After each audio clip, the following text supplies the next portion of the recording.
when in sitting meditation, there is there's this misunderstood notion that I'm not supposed to have any thoughts. Right. That's a You big misconception. It's not possible. No, if you don't have any thoughts, you're brain dead. Yeah, totally. The mind is to be active. And what I've discovered, it's not about not having thoughts. It's about the relationship with my thoughts. I am the observer. I can become the observer of my thoughts. I neither reject them nor am I attached by them. And I don't have to define the world around me. The world will define itself to me if I'm just patient. And that's a practice of meditation, because there's this drive to intellectually comprehend, and we call that understanding.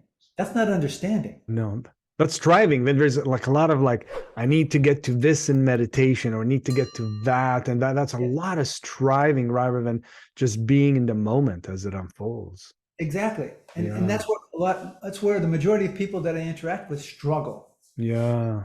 Because they have all they come to meditation with the idea to accomplish something. Right. And if you do that, then you can't practice. Yeah. Now, that doesn't mean you can't initially come with wanting to accomplish something. However, if you persist, you have to let that drop away. Yeah. It's about sitting just to sit, walking just to walk, eating just to eat, working just to work, tending to what is absolutely in front of us. Now, it doesn't mean that we don't have ideas, we don't have plans, but we don't, let's say we have plans, but we don't plan the results. Right. Yes. So I start on a project. If I'm repairing something and I'm attempting to force my will on that, get it to conform to my ideas of it, it's a struggle. But when I can step back, come back to my breath, and just say, okay, what do I need to do here? The work itself tells me what I need to do. I just need to be willing to listen. Yeah. You know, as you're saying that, it's like, as you're describing being like willing to listen, like really listening rather than just anticipating. And I literally had that last night. I had a family visiting from out of town and went to the airport. It was late. I usually sleep really early. I'm at 9 o'clock gone. I fall asleep. So I didn't sleep late, had a couple hours of sleep. And before falling asleep, I caught my mind like this thought, oh, how am I going to do this tomorrow? I'm going to be talking to wait a minute. And then I caught it and I said, but I don't know, maybe I won't be tired. Like, why am I assuming I'm going to be tired? When my mind starts, I go, right. I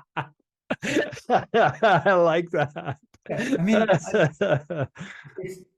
and I developed the capacity to listen to my mind when it's giving me that kind of information, to not take it as absolute fact. So to give space for my suffering to show itself.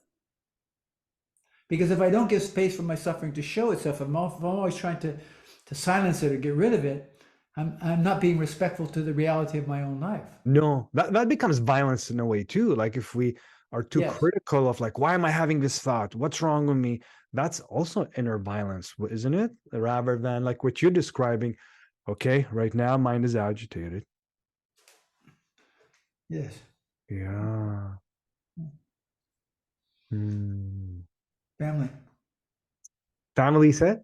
Yeah, family. Oh yeah. You want to see how steady your practice is? Yeah, have a family dinner.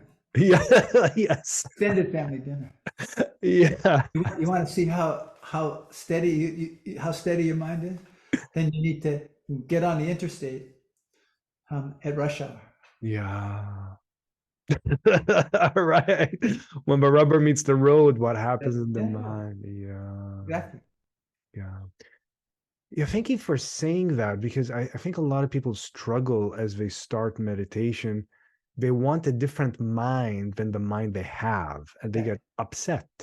And I would say that when people start to sit, sitting is only one form of meditation. Yes. And so if we look at meditation as only sitting, no, we've already missed the point. No.